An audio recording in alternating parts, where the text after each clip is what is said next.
Hello everyone, स्वागत है आपका हमारे यूट्यूब चैनल पे। दोस्तों, आज हम यूनिट नंबर 5 का लेक्चर नंबर 3 देखने वाले हैं, जिसमें हम देखेंगे कॉची-श्वार्ज़ इनइक्वालिटी, कॉची-श्वार्ज़ असमीका। पहले लेक्चर हमने देखा था कि इनर प्रोडक्ट क्या होता है, सेकंड लेक्चर हमने देखा था कि इनर प्रोडक्ट स्पेस क्या होता है, उससे रिलेटेड एग्जांपल देखे थे। इस लेक्चर में हम लोग देखेंगे कॉची-श्वार्ज़ इनइक्वालिटी क्या है, और उससे पहले कुछ थ्योरम है उसको प्रूफ कर लेंगे। तो सबसे पहले एक थ्योरम दिया गया है, बोला गया है कि किसी आंतर गुणन समष्टि वी एफ में सिद्ध कीजिए कि a alpha minus b beta gamma is equal to a alpha gamma minus b beta gamma. ये वैसे ही स्पष्ट दिख रहा है कि यहाँ पे जो स्केलर वैल्यू है हम उसको ब्रैकेट से बाहर निकाल सकते हैं, और क्योंकि ये जो दो वेक्टर हमारे पास में है वो फर्स्ट वाले वेक्टर में है, तो ऑब्वियसली उसको बाहर निकालने से उसमें कोई बार वार नहीं लगेगा, कोई भी कॉन्जुगेट नहीं लगेगा।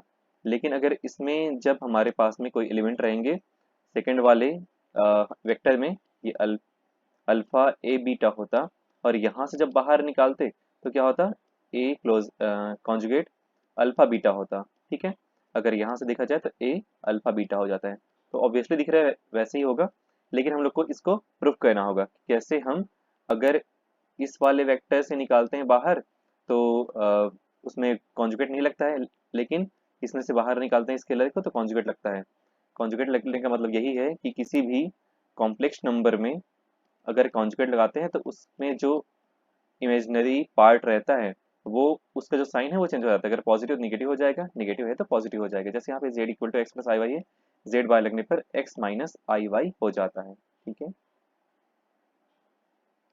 देखिए इसके बाद में सबसे पहले हम इसको प्रूफ कर लेते हैं। फर्स्ट वाला हम जानते हैं कि ये हमारे पास हमें पता है लिनियरिटी प्रॉपर्टी कि a alpha plus b beta gamma is equal to, क्या पता है हम लोग को, a alpha gamma plus b beta gamma. ठीक है, तो ये जो हमारे पास में दिया हुआ है उसको कुछ इसी फॉर्म में कन्वर्ट कर लेंगे। मतलब कि यहाँ पे रहना चाहिए प्लस, और भले यहाँ पे कोई भी वैल्यू रियल नंबर या फिर कॉम्प्लेक्स नंबर ले सकते हैं बाकी जगह पे। तो अब देखिए यहाँ पे क्या हो रहा है, a alpha minus b beta है, तो क्या किए, इसको यहाँ पे प्लस लगा दिए, और ये जो माइनस है उसको इस बी के साथ में ब्रैकेट के अंदर रख दिए। ठीक है, तो a alpha plus minus b beta हो गया और कॉमा गामा। ठीक है, अब दोनों को लीनियरिटी प्रॉपर्टी से, ये वाली प्रॉपर्टी से अलग अलग किए, तो यहाँ से ए जो है बाहर निकल गया, ब्रैकेट से बाहर निकल गया, इनर प्रोडक्ट से बाहर निकल गया, तो ए अल्फा गामा आ गया, ए अल्फा गामा आ गया। ठीक है, जैसे यहाँ पे ए अल्फा गामा आया था, और यहाँ पे जो वैल्यू है जैसे माइनस बी है, तो माइनस बी को हम बाहर निकाल देंगे ब्रैकेट से, इनर प्रोडक्ट से, और क्या बचेगा, बीटा गामा बचेगा। तो ये माइनस फिर से इसके साथ मल्टीप्लाई करके माइनस आ जाएगा।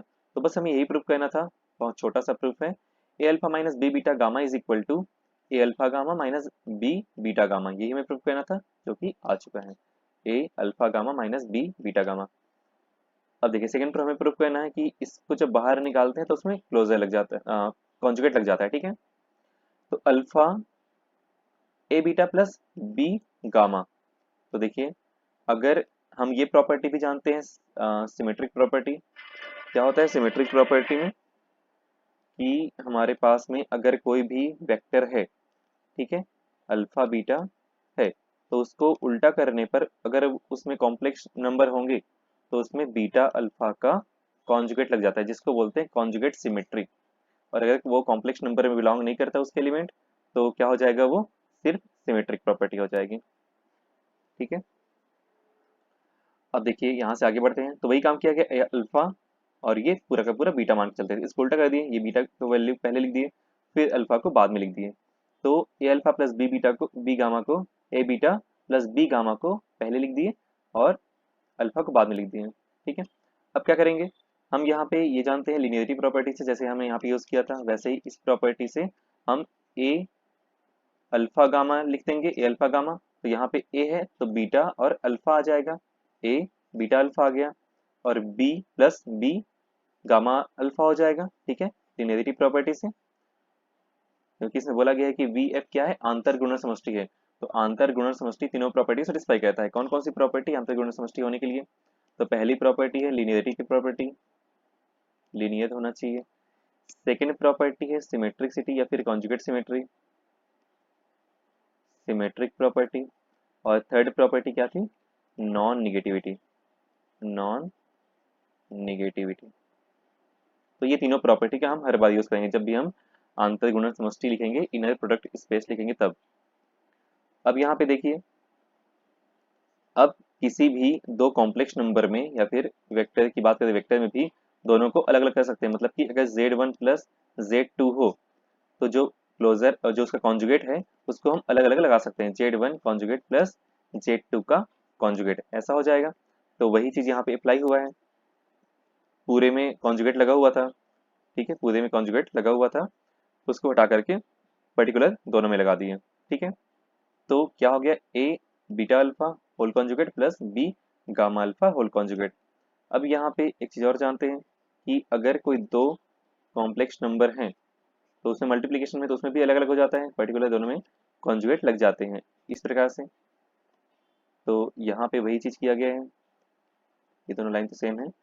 तो यहाँ पे क्या किया गया, ए कॉन्जुगेट को अलग कर दिए, अच्छा यहाँ पे प्रिंटिंग मिस्टेक है, ये दोनों अलग अलग यहीं पे कर दिए, ये ए बीटा अल्फा, तो ए कॉन्जुगेट और बीटा अल्फा कॉन्जुगेट हो जाएगा, यहाँ से दोनों अलग अलग हैं, ठीक है, और यहाँ पे भी अलग अलग हैं। तो उसका नेक्स्ट स्टेप में वो कॉन्जुगेट हट जाएगा, A conjugate beta alpha whole conjugate, B conjugate gamma alpha whole conjugate, ठीक है, इस प्रकार से लगा हुआ है। तो अब क्या होगा, ए कॉन्जुगेट तो ए कॉन्जुगेट रहेगा ही रहेगा, लेकिन बीटा अल्फा कॉन्जुगेट फिर से वही प्रॉपर्टी, सिमेट्रिसिटी की प्रॉपर्टी, सिमेट्रिक कॉन्जुगेट की प्रॉपर्टी क्या हो जाएगी, beta alpha whole conjugate is equal to alpha beta हो जाएगा। तो beta alpha conjugate is equal to alpha beta हो गया, और वैसे ही gamma alpha conjugate is equal to alpha gamma हो जाएगा। तो यहाँ से ये भी प्रूफ हो जाता है, सेकंड जो हमें प्रूफ करना था वो भी अब प्रूफ हो गया यहाँ से। अब देखो उसी को यहाँ पे बोला गया है, अगर ये कॉम्प्लेक्स नंबर है तब तो उसमें कॉन्जुगेट लगा सकते हैं, लेकिन अगर वही रियल नंबर हो तो कॉन्जुगेट लगाने का कोई मतलब ही नहीं होता है, तो वो कॉन्जुगेट हट जाएगा और क्या आ जाएगा हमारे पास में, a alpha beta plus b alpha gamma, ठीक है। तो ये वाला प्रूफ हमारे पास यहाँ पे हो चुका था, और a alpha plus b beta b gamma जो है, a alpha a beta plus B gamma is equal to a conjugate alpha beta plus b conjugate alpha gamma हो जाएगा। तो यहाँ से ये भी प्रूफ हो जाता है। और एक और, अगर वहाँ पे अगर कॉम्प्लेक्स नंबर में बिलोंग नहीं करता है ए बी, तो फिर ये वाली प्रॉपर्टी आ जाएगी, ठीक है। तो आपको ये तीनों चीज याद रखना होगा। आगे देखिए एक और थ्योरम है, थ्योरम नंबर 2, आंतर गुणन समष्टि वी एफ में सिद्ध कीजिए कि norm of alpha greater than और इक्वल टू 0 तथा norm of alpha is equal to 0 यदि और केवल यदि alpha is equal to 0। Second में क्या प्रूफ करना है, norm of A alpha is equal to mod of A norm of alpha, जहाँ ए एक अदिश राशि है। तो इसकी उत्पत्ति नॉर्म की परिभाषा से, देखिए नॉर्म की परिभाषा में क्या पढ़ा था, किसी भी वेक्टर की लंबाई क्या है उसको देखने के लिए हम नॉर्म अप्लाई करते थे। तो norm of alpha is equal to under root inner product of alpha alpha, ये होता था। तो अगर दोनों का स्क्वायर कर दिया दोनों साइड को, तो यहाँ से नॉर्म ऑफ अल्फा का होल स्क्वायर हो जाएगा, और अल्फा अल्फा से रूट हट जाएंगे, यहाँ से राइट साइड से ये जो रूट है वो एलिमिनेट हो जाएगा, यहाँ से हट जाएगा, ठीक है। अब यहाँ पे ये जानते हैं हम कि नॉर्म ऑफ अल्फा का स्क्वायर जो है, या फिर inner product of alpha alpha क्या होता है, ग्रेटर देन और इक्वल टू होता है, ठीक है। तो ये ग्रेटर देन और इक्वल टू होता है, ग्रेटर देन और इक्वल टू 0 होता है। तो अगर ये ग्रेटर देन और इक्वल टू 0 है तो ये भी क्या हो जाएगा, ए अल्फा नॉर्म ऑफ अल्फा के स्क्वायर वो भी ग्रेटर देन और इक्वल टू 0 हो जाएगा, और स्क्वायर को हटाएंगे तब भी वो norm of alpha greater than और इक्वल टू 0 ही होगा। तो यहाँ पे जो ये हमें प्रूफ करना था जो कि हो चुका है, यहाँ तक प्रूफ जो है सिंपल सा है, नॉर्म ऑफ अल्फा लेना है जो कि रूट ऑफ अल्फा अल्फा होता है, inner product of alpha alpha होता है, फिर स्क्वायर लगा दिए तो वहां से रूट हट गया। और हम ये जानते हैं कि norm inner product of alpha alpha greater than equal to 0 होता है। उसके बाद में अगर ये ग्रेटर देन इक्वल टू 0 होता है तो ये भी ग्रेटर देन इक्वल टू 0 हो जाएगा, ठीक है। और स्क्वायर को हटाने पर भी वो ग्रेटर देन इक्वल टू 0 ही होगा। अब यहाँ पे norm inner product of alpha alpha 0 है, कब होता है, inner product of alpha alpha 0 कब होता है, ये प्रॉपर्टी भी हमने पढ़ी थी जब हम इसको डिफाइन कर रहे थे, इनर प्रोडक्ट को डिफाइन कर रहे थे तब, कि जब अल्फा जो है 0 वेक्टर होगा तभी उसका जो इनर प्रोडक्ट होगा वो 0 होगा, ठीक है। कोई भी वेक्टर जब पूरा का पूरा उसके एलिमेंट 0 है तभी उसका इनर प्रोडक्ट 0 होगा, अदरवाइज वो 0 नहीं होता है। तो यहाँ पे हमें यही चीज यहाँ पे क्या प्रूफ करना है, नॉर्म ऑफ अल्फा क्या है, 0 0। अब देखो नॉर्म ऑफ अल्फा किसके इक्वल है, नॉर्म ऑफ अल्फा इक्वल है अल्फा अल्फा के, ठीक है। और ये अल्फा अल्फा कब 0 होता है, जब अल्फा इक्वल टू 0 होता है, ठीक है। मतलब कि alpha alpha is equal to 0 होगा, कब होगा, by implies alpha is equal to 0 होगा, मतलब अल्फा अगर 0 वेक्टर होता है तब होगा।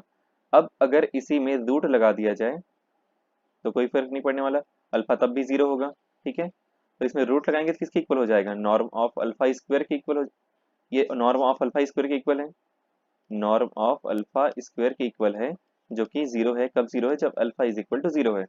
स्क्वायर रूट लगा दो तब भी क्या होगा, वो स्क्वायर रूट लगाएंगे तब भी ये 0 ही होगा। अतः यहाँ पे हम प्रूफ कर सकते हैं कि नॉर्म ऑफ अल्फा 0 तब होगा जब अल्फा जो है 0 वेक्टर होगा, तब 0 होगा, ठीक है। तो यहाँ से ये चीज भी प्रूफ होता है। यहाँ पे ये नहीं आएगा, स्क्वायर नहीं आएगा, इसको हटा सकते हैं कि norm of alpha is equal to 0 by implies alpha is equal to 0 vector. Second भी हमने यहाँ पे प्रूफ कर दिया। अब हमें क्या प्रूफ करना है, norm of A alpha is equal to mod of A norm of alpha होता है, ठीक है, mod of A norm of alpha होता है। तो देखिए यहाँ पे क्या बोला गया है, अतएव अंतर्गुण समष्टि में नॉर्म ऑफ अल्फा क्या होगा, ग्रेटर देन 0 होगा अगर अल्फा नॉट इक्वल टू 0 है तो, और अगर अल्फा 0 है तो वो क्या हो जाएगा, 0 हो जाएगा, और नॉट इक्वल टू 0 है तो ग्रेटर देन 0 होगा। अब देखिए सेकंड प्रूफ जो हमें करना था वो क्या है, कि norm of A alpha is equal to mod of A norm of alpha, हमें ये प्रूफ करना है। तो नॉर्म की परिभाषा से हम जानते हैं कि norm of A alpha whole square is equal to norm of inner product of A alpha comma a alpha. तो यहाँ से अगर ए को बाहर निकालते हैं तो क्या हो जाएगा, ए बाहर निकल जाएगा, और यहाँ से जब ए बाहर निकालते हैं मतलब सेकंड वाले वेक्टर से, तो ए बार या फिर ए कॉन्जुगेट बाहर निकलता है, ठीक है। हम ये जानते हैं a alpha beta is equal to क्या होता है, ए अल्फा बीटा होता है। लेकिन अल्फा ए बीटा जब लिखा हो तब क्या होगा, ए कॉन्जुगेट अल्फा बीटा होता है, ठीक है। मतलब सेकंड वाले वेक्टर में जो भी एलिमेंट होगा अगर वो कॉम्प्लेक्स नंबर है तो उसमें कॉन्जुगेट लग जाता है। तो यहाँ पे आप देख सकते हैं कि क्या हो जाएगा, हम जब यहाँ से ए को बाहर निकाले तो नॉर्मल ए बाहर निकला, लेकिन यहाँ से जब ए को बाहर निकाले तो ए कॉन्जुगेट वहां से इनर प्रोडक्ट से बाहर निकला, ठीक है। अब हम ये भी जानते हैं कि ए कॉन्जुगेट या फिर किसी भी कॉम्प्लेक्स नंबर को, कोई भी complex number z is equal to A plus i B हो, अगर उसको उसके कॉन्जुगेट के साथ मल्टीप्लाई करते हैं ए माइनस आई बी के साथ में, तो वो मॉड ऑफ ए स्क्वायर के बराबर होता है। जैसे कि मॉड ऑफ ए स्क्वायर या फिर जैसे मॉड ऑफ जेड स्क्वायर किसके इक्वल होगा, मॉड ऑफ जेड किसके इक्वल होता है, जे का माना कितना होता है, मॉड कितना होता है इसका, under root x square plus y square के इक्वल होता है, ठीक है। Implies that mod of z का स्क्वायर करेंगे तो x square plus y square हो जाएगा। तो अब देखिए यहाँ पे अगर जेड और जेड बार है, जेड जेड बार मल्टीप्लाई करते हैं a plus i b into a minus i b, और इनका मल्टीप्लीकेशन क्या हो जाएगा, a square minus i b whole square is equal to a square minus b square, क्योंकि आई स्क्वायर की वैल्यू -1 होती है। अच्छा माइनस माइनस प्लस वन हो जाएगा, आई यहाँ पे माइनस पहले से लगा हुआ है और आई स्क्वायर इक्वल टू -1 होगा, तो ये ए स्क्वायर प्लस बी स्क्वायर आ गया। मतलब जेड जेड जो क्लोज कॉन्जुगेट होगा वो किसके इक्वल होगा, मॉड ऑफ जेड के स्क्वायर के इक्वल होगा, जो कि हम यहाँ पे देख चुके हैं, ठीक है। क्योंकि x square plus y square या फिर अगर यहीं पे ए प्लस आई बी होता तो क्या होता, ए स्क्वायर प्लस बी स्क्वायर, और यहाँ पे क्या आ जाता, ए स्क्वायर प्लस बी स्क्वायर। तो यहाँ पे मॉड ऑफ जेड स्क्वायर किसके इक्वल है, ए स्क्वायर प्लस बी स्क्वायर के इक्वल है, हमने दूसरे तरीके से प्रूव किया। और यहाँ पे क्या आ रहा है, Z into Z conjugate multiply कर रहे हैं, वो भी क्या आ रहा है, ए स्क्वायर प्लस बी स्क्वायर। यहाँ पे मॉड जेड स्क्वायर किसके इक्वल होगा, जेड इंटू जेड कॉन्जुगेट के इक्वल होगा, ठीक है। यहाँ पे इसलिए ये जो ए और ए कॉन्जुगेट लिखा है वो किसके इक्वल हो जाएगा, मॉड ऑफ जेड स्क्वायर के इक्वल हो जाएगा, ठीक है। और हम ये भी जानते हैं inner product of alpha alpha अगर सेम वेक्टर जो है किसी इनर प्रोडक्ट में है तो उसमें नॉर्म ऑफ अल्फा का स्क्वायर बन जाता है। तो नॉर्म ऑफ अल्फा का स्क्वायर बन के हमने कहाँ से स्टार्ट किया था, norm of alpha whole square से, जो कि ये आ चुका है। हम अगर इसमें स्क्वायर रूट लगा दें, ठीक है, वर्गमूल ले लेते हैं, तो क्या हो जाएगा, दोनों साइड वर्गमूल लेने पर सभी जो वर्ग हैं वो हट जाएंगे। तो क्या बचेगा, norm of A alpha is equal to mod of A norm of alpha. तो यहाँ से ये चीज प्रूफ होता है। ठीक है, अब मेन जो थ्योरम है उसको देख लेते हैं, जो कि बहुत ही इंपॉर्टेंट है। देख सकते हैं आप कितने बार एग्जाम में आया हुआ है, लगभग लगभग मैक्सिमम यूनिवर्सिटी में आए हुए हैं। तो देख सकते हैं यहाँ पे इसका थ्योरम क्या कहता है कि कॉसी-स्क्वार्ट्ज इनइक्वालिटी क्या कहती है, किसी आंतर गुणन समष्टि वीएफ में किन्हीं भी दो सदिशों अल्फा बीटा के लिए सिद्ध कीजिए कि mod of inner product of alpha beta less than और equal to norm of alpha norm of beta. हमें ये प्रूफ करना है। ठीक है, हमें ये चीज प्रूफ करना है। तो सबसे पहले जब alpha is equal to zero हो तब चेक कर लेते हैं, और अल्फा जब जीरो ना हो तब भी चेक कर लेंगे। ठीक है, जब alpha is equal to zero हो तो क्या हो जाएगा, नॉर्म ऑफ अल्फा जीरो हो जाएगा। ठीक है, हमने ये प्रॉपर्टी पढ़ी थी कि नॉर्म ऑफ अल्फा क्या होता है, जीरो होता है। कब होता है, जब अल्फा जीरो होगा। अभी जस्ट हमने कुछ टाइम पहले प्रूफ किया था, यहाँ पे नॉर्म ऑफ अल्फा जीरो होगा। कब होगा, जब अल्फा जो है जीरो के इक्वल होगा। ठीक है, ये वाला फर्स्ट वाला प्रॉपर्टी। तो देखिए, यदि अल्फा जीरो वेक्टर है तो नॉर्म ऑफ अल्फा क्या हो जाएगा, जीरो हो जाएगा। साथ ही अल्फा बीटा लेते हैं अगर, जिसमें अल्फा को अगर जीरो लेते हैं, ठीक है, अल्फा को जीरो ले लिए तो जीरो इंटू जीरो वेक्टर हो गया। ठीक है, तो यहाँ पे अगर कोई भी जीरो वेक्टर है हमारे पास, जीरो वेक्टर मतलब जीरो जीरो जीरो है। ठीक है, अगर इसमें जीरो का मल्टीप्लीकेशन कर दें, ये जीरो वेक्टर है ना, जीरो का मल्टीप्लीकेशन कर दें, तभी कोई फर्क पड़ेगा क्या, नहीं पड़ेगा, वो उसी के इक्वल होगा। तो जीरो वेक्टर और zero into zero vector equal होते हैं। तो यहाँ पे देखो, जीरो वेक्टर की जगह पे जीरो का मल्टीप्लीकेशन कर दिया, बाहर निकाल दिया जीरो को, यहाँ पे समझ जाओ। तो यहाँ पे देख सकते हैं कि जीरो बाहर निकल गया, और जीरो को उस, ये जो इनर प्रोडक्ट लिखा हुआ है, ठीक है, जीरो को, ये जो इनर प्रोडक्ट लिखा है उसको उस इनर प्रोडक्ट से बाहर निकाल दिया, जीरो इंटू जीरो वेक्टर और बीटा वेक्टर। ठीक है, तो क्या हो जाएगा, अब कोई भी स्केलर को किसी भी वेक्टर या फिर स्केलर के साथ मल्टीप्लाई करने पर क्या मिलता है हम लोग को, जीरो मिलता है। तो यहाँ पे जो वैल्यू मिलेगी हम लोग को वो क्या हो जाएगी, जीरो के इक्वल हो जाएगी। ठीक है, यहाँ पे हम बता सकते हैं कि नॉर्म ऑफ अल्फा जीरो मिलता है जब अल्फा इक्वल टू जीरो होगा, तो और अल्फा इक्वल टू जीरो होगा तो जो उसका इनर प्रोडक्ट होगा वो भी किसके इक्वल होता है, जीरो के इक्वल होता है। अब इसमें अगर मॉड लगा देते हैं तब भी जीरो तो जीरो के इक्वल होगा, ये भी जीरो के इक्वल हो जाएगा। यहाँ पे हम बता सकते हैं कि alpha is equal to zero के लिए ये जो है इसको सेटिस्फाई करता है, जो स्टेटमेंट दिया गया यहाँ पे उसको सेटिस्फाई करता है। ठीक है, जब अल्फा जीरो होगा तब, क्योंकि आप देख सकते हैं यहाँ पे इनर प्रोडक्ट ऑफ अल्फा जब जीरो लिए और बीटा लिए, किसके इक्वल आ गया, जीरो के इक्वल आ गया।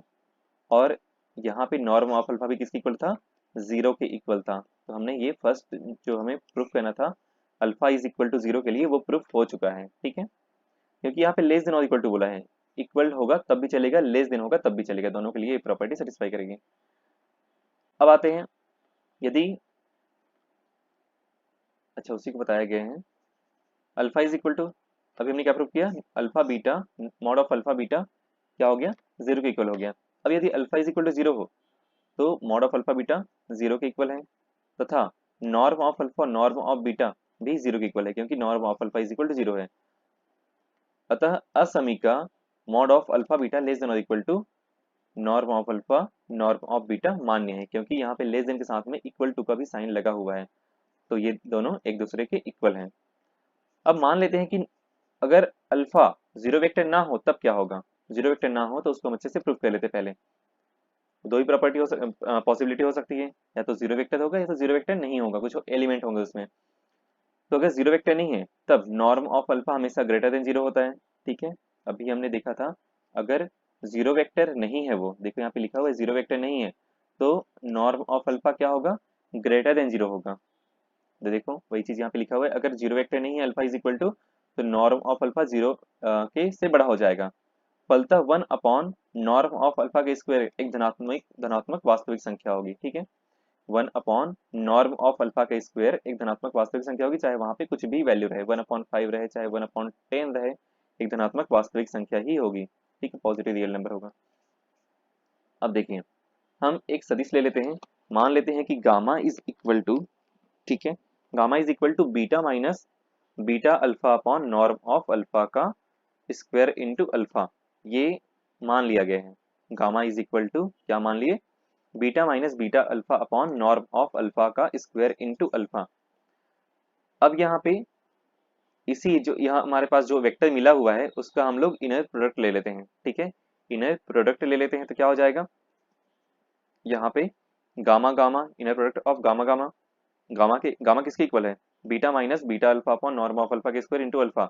उसको पहले एक जगह पे लिख लिए गामा की जगह पे, इसकी वैल्यू यहाँ पे लिख लिए, और ये जो गामा है उसकी वैल्यू यहाँ पे लिख लिए, बीच में कॉमा लगा हुआ है आप देख सकते हैं, ठीक है। अब देखिए हमारे पास में अ, हमारे पास दो पद इसमें है, दो पद इसमें है, मतलब अलग अलग कहते हैं, जब बाहर निकालेंगे चार पद मिलेंगे हम लोग को। तो देखिए जब हम लोग अल्फा और जैसे कि a alpha plus b beta होता है और गामा होता है, तो क्या करते हैं, ए अल्फा और गामा का पेयर बनता है प्लस बी बीटा और गामा का पेयर बनता है, ठीक है, ए अल्फा गामा और बी बीटा गामा। फिर वहां से ए को बाहर निकालते हैं, अल्फा गामा बनता है, प्लस बी को बाहर निकालते हैं, बीटा गामा बनता है। तो यहाँ पे क्या कर सकते हैं, वैसे ही यहाँ पे चार पद हैं, तो पहले इसको दोनों के साथ में पेयर बना लेते हैं, ठीक है। जैसे बीटा का पेयर बनेगा beta minus beta alpha upon norm of alpha का स्क्वायर इंटू अल्फा। तो देखो बीटा कॉमा मतलब इनका इनर प्रोडक्ट बन गया, तो beta comma beta minus beta alpha upon norm of alpha का whole square into alpha vector, ठीक है। अब बीच में यहाँ पे माइनस लगा हुआ है इसलिए यहाँ पे माइनस लगा दिए, यहाँ प्लस लगा था इसलिए यहाँ पे प्लस प्लस लगाया गया था, माइनस माइनस लगा दिए, और ये जो वैल्यू है यहाँ पे जो लिखा हुआ है वेक्टर सेकंड वेक्टर उसको यहाँ पे लिख दिए, ठीक है, उसको यहाँ पे लिख दिए। और अभी भी ये जो इसमें कॉन्जुगेट इसलिए नहीं लगा हुआ है क्योंकि ये अभी भी फर्स्ट वेक्टर में है, क्योंकि ये पूरा का पूरा ये फर्स्ट वेक्टर है, ये अगर हमारे पास में अल्फा है और तो ये बीटा हो जाएगा पूरे हमारे पास इनर प्रोडक्ट में। तो यहाँ से जो भी एलिमेंट निकलेगा उसमें क्लोजर या कॉन्जुगेट नहीं लगेगा, और यहाँ से जो भी एलिमेंट बाहर निकलेगा, स्केलर वैल्यू बाहर निकलेगी, उसमें कॉन्जुगेट लगाना पड़ेगा हम लोग को, ठीक है।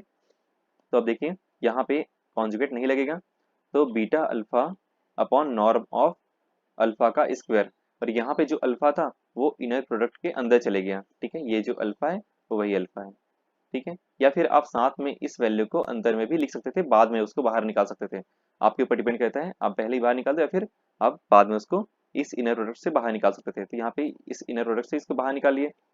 अब alpha comma beta minus beta alpha upon, ये बी नहीं है बीटा है, beta alpha upon norm of alpha whole square alpha, ठीक है, ये पूरा वैल्यू यहाँ पे भी लिखा गया, ठीक है। अब देखिए आगे बढ़ते हैं यहाँ से।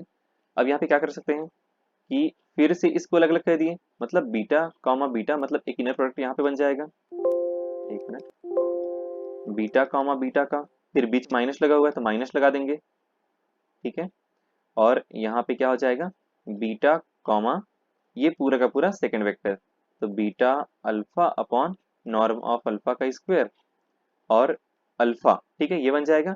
हम यहाँ से जब इसको बाहर निकालेंगे इस इनर प्रोडक्ट से, तो क्या हो जाएगा वहां पे क्लोजर कॉन्जुगेट लग जाएंगे, ठीक है, उसमें कॉन्जुगेट लग जाएगा। वही काम यहाँ पे भी करेंगे हम, यहाँ पे अल्फा बीटा एक पेयर बनेगा और दूसरा पेयर अल्फा, फिर बीच में माइनस लगेगा, और alpha beta alpha upon norm of alpha square into alpha, या फिर इसको हम डायरेक्टली बाहर निकाल सकते हैं, ठीक है, जैसे यहाँ पे ए और बी को बाहर निकाले। ये जो वैल्यू लिखा हुआ है ये एक स्केलर ही है, क्योंकि जब बीटा अल्फा कोई भी दो वेक्टर मल्टीप्लाई करते हुए स्केलर वैल्यू मिलता है, ठीक है, जैसे अल्फा इज इक्वल टू 1 2 दिया हुआ है, बीटा इज इक्वल टू 2 3 दिया हुआ है, तो इसका जब मल्टीप्लीकेशन होता है मतलब इनर प्रोडक्ट बनता है तो क्या होता है, alpha beta is equal to क्या हो जाएगा 1 इंटू 2 और 2 इंटू 3 6, 2 और 6 बन जाता है यहाँ पे, तो वही चीज़ है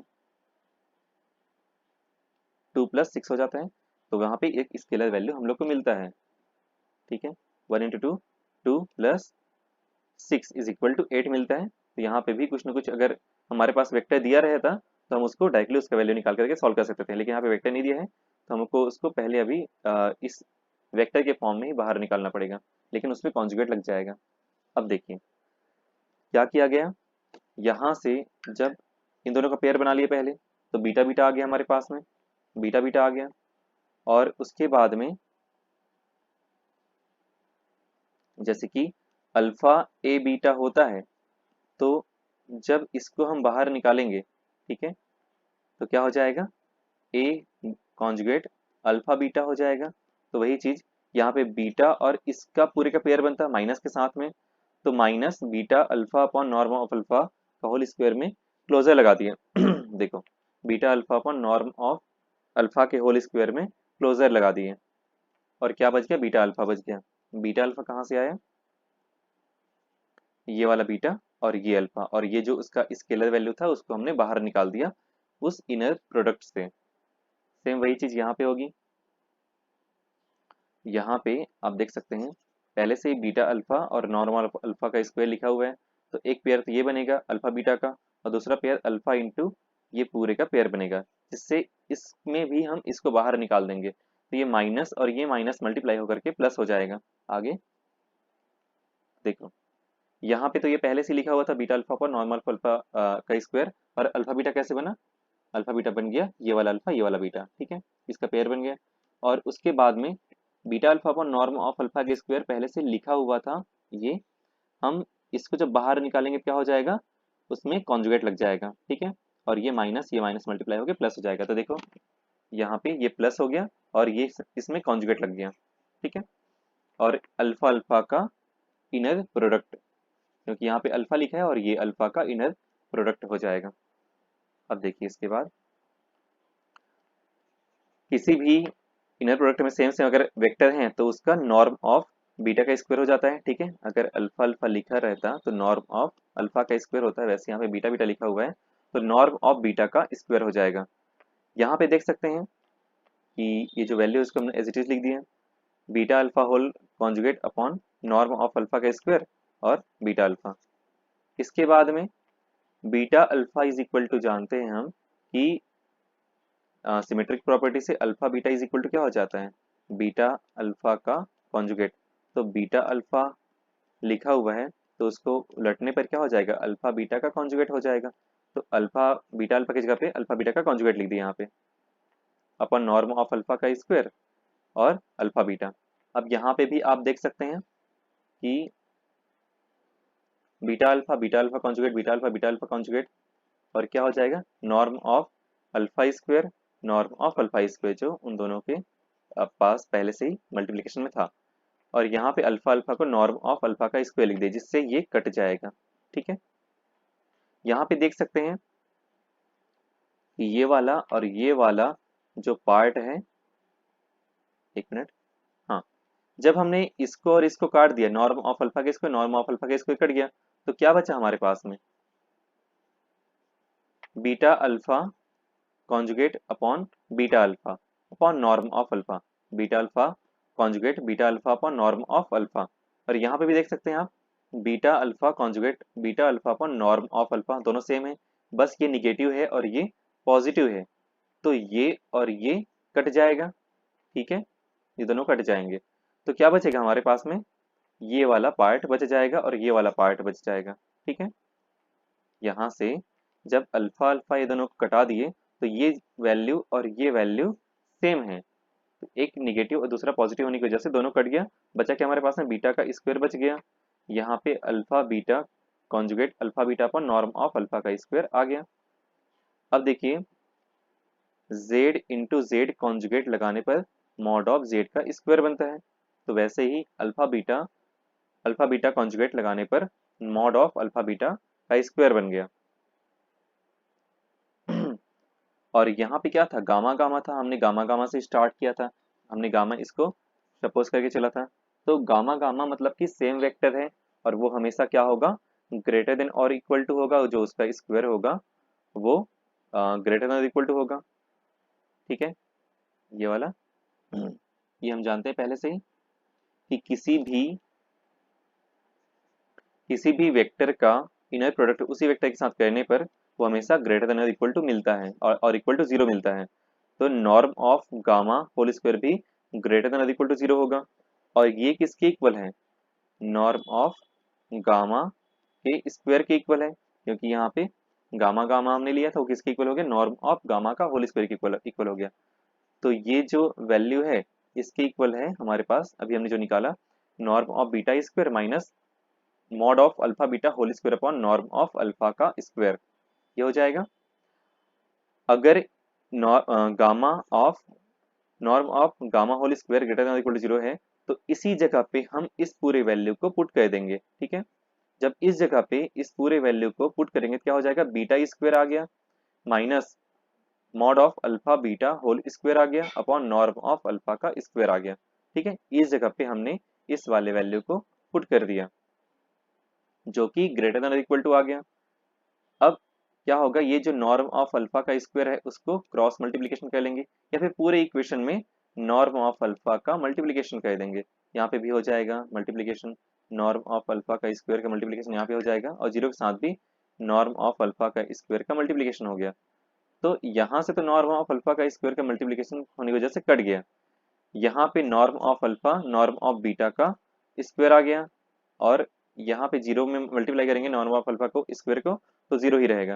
तो क्या बचा हमारे पास में, norm of alpha norm of beta जो कि यहाँ पे लिखा हुआ है और ये जो वैल्यू था माइनस में उसको mod of alpha beta whole square उसको राइट साइड ले गए जो कि आ गया mod of alpha beta whole square right side में चले गया।